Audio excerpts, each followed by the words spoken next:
Alors la conduite du coup? Bah écoute, ça va. Ouais, ça va. Bon, en tout cas c'est chouette, je pense qu'on va faire de beaux petits voyages en camping-car là. Ouais, c'est clair.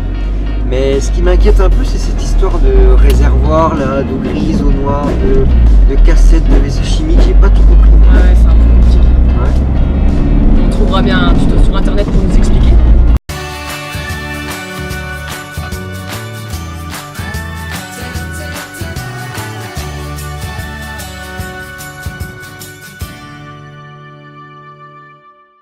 Voilà, vous avez effectué vos premiers kilomètres avec votre nouveau compagnon de route. À présent arrive un moment fatidique, faire les vidanges et le plein d'eau. Alors rassurez-vous, rien de bien compliqué. Par contre, on vous conseille une chose, c'est d'anticiper. Ouais, nous on se souvient lors de notre tour d'Europe en Ukraine d'être resté plusieurs semaines sans avoir pu vidanger notre camping-car. Et croyez-nous, c'était loin d'être agréable. Bon, après, on vous rassure, en France et dans la plupart des pays d'Europe occidentale, des aires comme celle-ci existent un peu partout.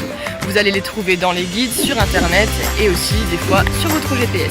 Oui, donc la plupart sont gratuites, d'autres sont aussi payantes, mais ce qui est bien, c'est qu'on peut y stationner la nuit. Allez, on vous montre comment bien utiliser une aire de service comme celle-ci. C'est parti!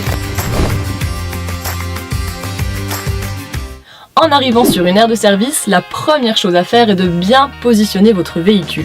Le tuyau d'évacuation des eaux grises, celle de la vaisselle, du lavabo et de la douche, doit se trouver au-dessus de la grille de dépotage. Normalement, c'est assez simple. Quoique...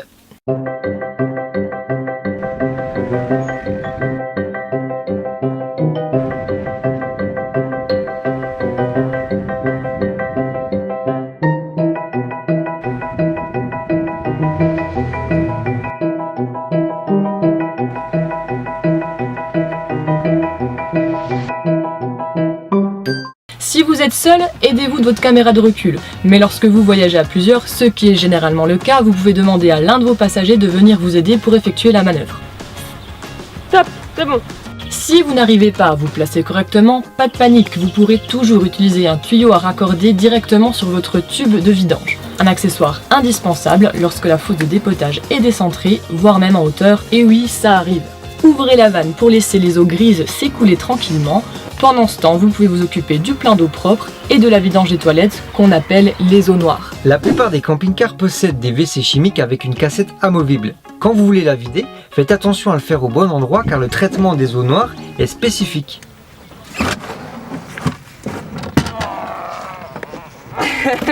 Eh ben, on voit que t'as pas l'habitude, hein.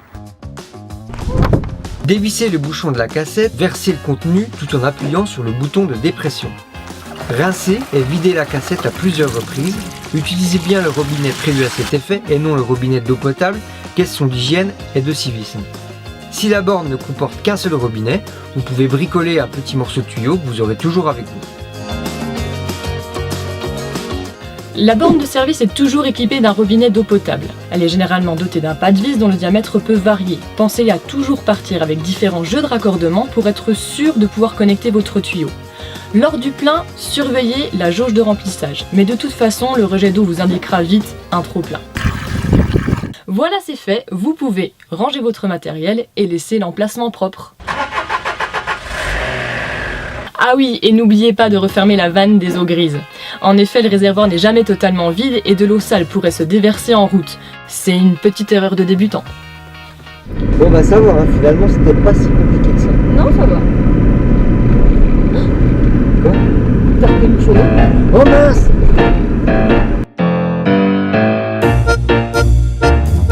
Oubliez le bouchon sur une aire de service, autre erreur de débutant.